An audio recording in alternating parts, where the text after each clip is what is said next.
number 4, which is INRIA.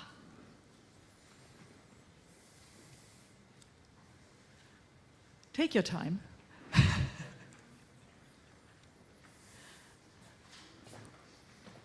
Welcome. INRIA means? INRIA, sorry, it's a research institute in France. Okay. Good. We're both PhD students. But I'm not at INRIA. He's not there. Yeah, so the stage is yours. Oh, you brought your own laptop. Don't trust no one. But it's okay. You've got the slides here. And you know the magic. Oh, this is... It's not F5 now. No? And then we have to press what? F1? We're here. Look. It's good. Very good. So, go ahead. Thank you. Does it work? Yes. Okay. So yeah, as I said, we're both PhD students from France, and we're going to focus on the data part of digital sovereignty. So one of the key components of a digitally sovereign Europe is online data, right? Yet all the most popular online services we use currently trap their users by keeping their data in separated silos while relying on very centralized and energy-greedy data centers. And we believe that, as we've seen, Europe is not so far ahead, but we believe it can actually do better than merely copying this model. And we therefore propose an alternative approach to this. So it not only aims to increase the privacy, the resilience, and the control that each citizen should have over the storage and the processing of their own data, it also offers new competitive advantages for service providers, therefore supporting the development of new digital services in Europe and the application of regulations such as the GDPR.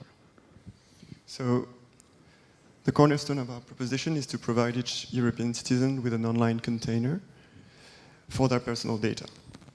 Only they can access its encrypted content, and only they can decide what they want to share with other individuals or companies. Instead of storing the data of each user on their own servers, each online service would use their users' containers as storage endpoints, therefore giving each user the possibility to inspect, modify, and delete their personal data at any time by design. In addition, each container would be hosted on a lightweight virtual machine designed to enable non-expert users to self-host a number of services such as websites and backup systems in a local, resilient, and cost-effective way, using their container as storage. Since containers are self-contained and accessible via the internet, they could be deployed in a very progressive fashion and distributed over servers located all over Europe without requiring expensive investments in data centers. So, about service providers. So service providers could easily adapt their products to the use of containers data containers as data storage endpoints. And new services could be designed to exploit them as well.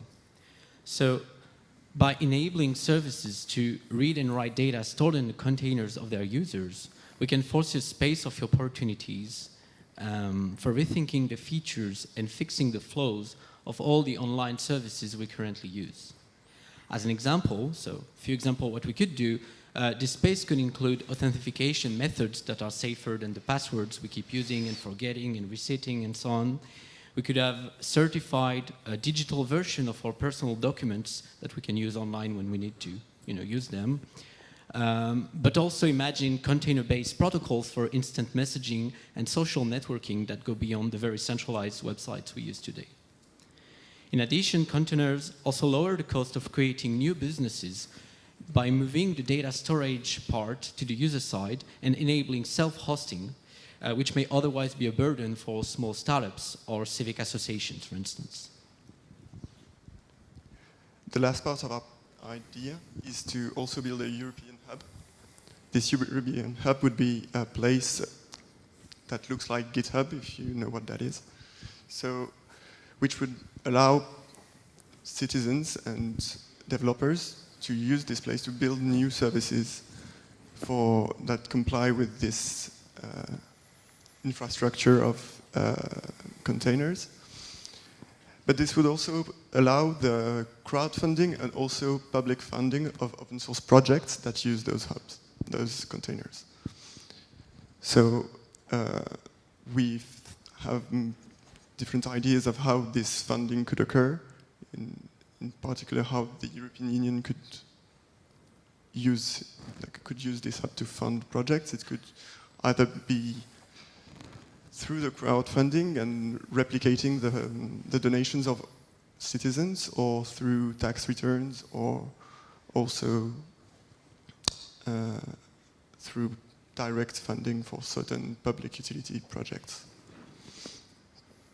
So to conclude, overall, okay, so there's a missing slide. Yeah. Okay. So anyway, overall we believe that this approach to personal data management in Europe would actually help European citizens become actors of the transition towards a more sovereign Europe. So they're not just passive, they get implied in this process. But that wouldn't prevent them from using the internet we all know.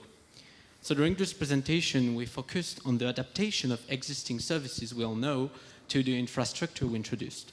But we strongly believe that moving the data closer to the people, closer to the owners, will actually disrupt their numerical landscape we all know, and that would encourage innovation within European member states, attract the skilled workforce, and then support open source projects that benefit both citizens and companies in Europe, which are three arguments that we believe are in favor of a more digitally sovereign Europe.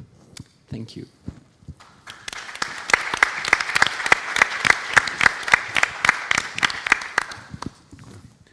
Cool, very interesting. Thank you so much. I have a question on these containers. So, who operates these containers? Is it the state, private companies, one private company? How do you imagine that? So, this is a big topic of discussion between us, and I think we agreed finally that the idea would be to have the choice. Like, you could either self-host it. You could have companies that offer a service, a paying service or a free service maybe. We also thought about the possibility of giving this this duty to post office. This is a popular idea for backup usually. The idea to give the duty to post office to store backups from your personal data. But the main idea would be for to have a European regulation that enforces states to make sure that everyone has access to such a container. I think that the major issue is security, isn't it? If you have you need a neutral instance managing the containers, otherwise people can, or if it's a private company, they can access to the data, and this has to be avoided. So I think we can have at least two answers to this. So one answer could be that you could actually regulate this kind of things. You could think of it like if it's what we need for the next century, for instance, we can imagine that when we got electricity or water or this kind of installation in our city, today you cannot operate on this system yourself, right? It's certified by the states, it's operated by professionals, there are certifications. So you could imagine something similar where, for instance, if you do it the right way and you do not have all the rights, including if you're a private company. But in addition to this, just technically speaking, you can actually use encryption so that only you have the key to decipher your data, and which is already what happened in some online services. And we could think of generalizing this. Perhaps another question. So first of all, thank you very much. I think you're on a very interesting topic, something that is quite hyped right now in the Silicon Valley as well, so good to be on there. I also think it's really great that you discussed the operationalization, so how can we scale up, that this can be during phase, and also that we reduce energy costs for storing is obviously an important one. The main question that I have when we talk about personal data, where does personal data start and begin? I will give you a quite extreme example. We have tire manufacturers today who put sensors into the tires without telling the people and then they collect data about where they're driving to derive certain new services.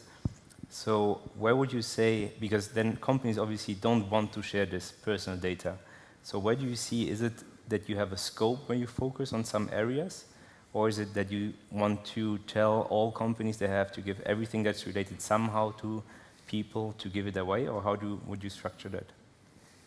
So I'm not entirely sure to understand the question, but for us, I think it was more focused on individuals than companies. So like companies do not have to provide or open more data than before. It's more you, like as an individual, you could decide if you want the company to store certain data, you give the right of the company to write the data on a part of your container, but the company still decides what it puts on it, right? But do you say that the company has to give the data back to the customers? No, the idea is that you can revoke access. So if your data changes, and if your data is we use a lot of data, and the actuality of data is actually very important to companies. For instance, your suggestions on YouTube or on Google search are completely dependent on time. You don't get the same suggestions today as you did 2 months ago. You don't get, for instance, if we look at the more recent problematic recommendations phenomenon, like, I don't know, how do you say? Yes, Cambridge Analytica or conspiracy theories, fake news, etc. This is a very actual thing. You need data that is fresh.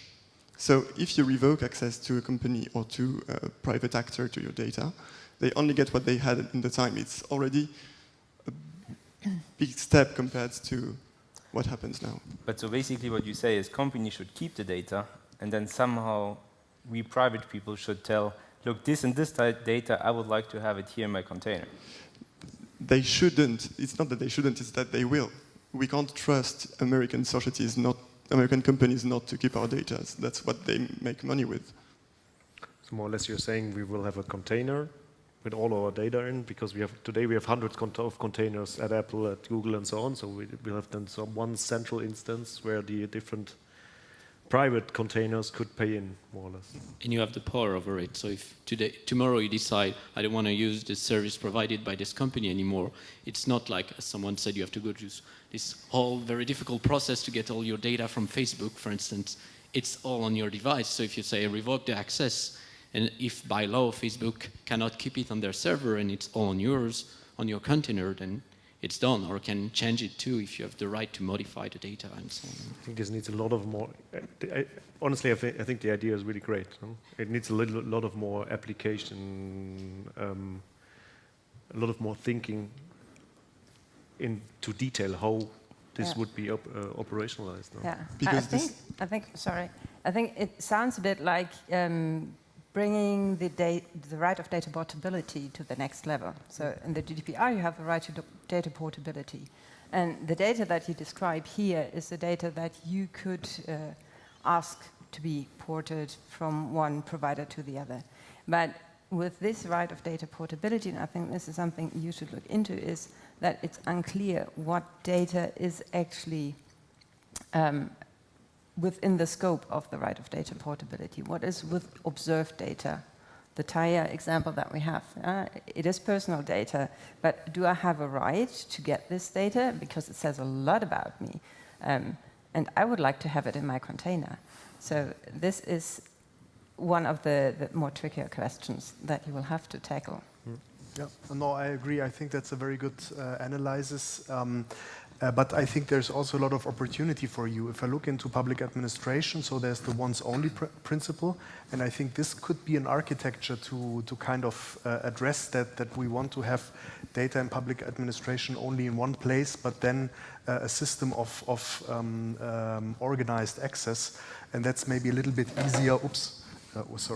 Easier than the example than some of the examples we could think of.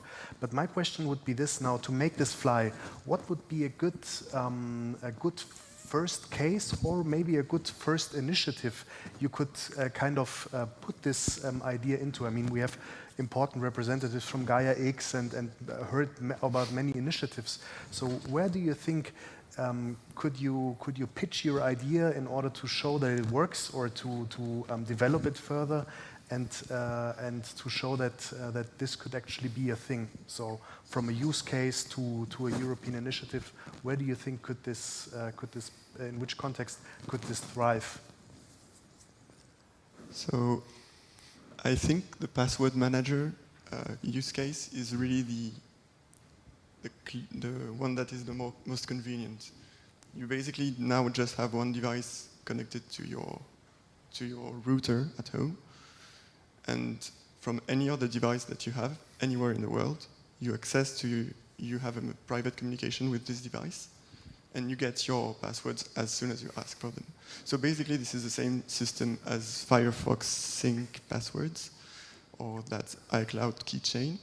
Or KeePass. This is all at home and all interoperable. So that would be one use case, but it allows a lot of things. Emails also is a good idea. You don't rely on a one server to get your emails, which means that you never have, if you start to have distribution, but this is more of a social problem than a technological one. If this is now a real decentralized network, you are way less prone to breakdowns of service, for instance.